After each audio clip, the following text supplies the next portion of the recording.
రామ్ రామన్న అందరికి మా దోస్తు గాని బర్త్డే ఉండి ఇవాళ రోడ్డు పక్కకు బండ్లు ఆపుకొని గ్రౌండ్ లకు అయితే వచ్చేసినాము. ఇక్కడ ప్లాన్ చేసినాం కేక్ కటింగ్ కు. కేక్ పెట్టి కట్ చేయడానికి ఏం లేక ఆడ క్రికెట్ ఆడుతున్న అన్నల దగ్గరకు పోయి నా బామ్మడిది గారు బండి అడుక్కొచ్చిండు. ఒకటి చెప్తా గుర్తు పెట్టుకున్నా, మనం చేసే పనిని మనం చెప్పుకోనికి సిగ్గుపడొద్దు. మాకు ఎవరన్నా ఏం పని చేస్తారా బాబు నువ్వు అంటే మేమైతే చాలా గొప్పగా అంటామన్నా, మేము ఆటో డ్రైవర్స్ అని. Anyway many many more happy returns of the day రా మల్లేష్.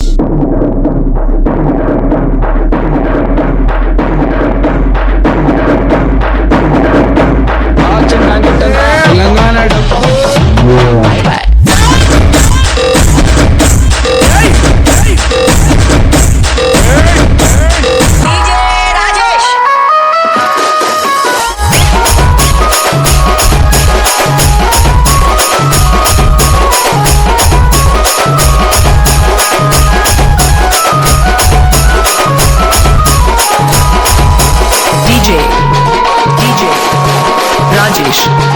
కేక్ పెట్టలేను నాకు.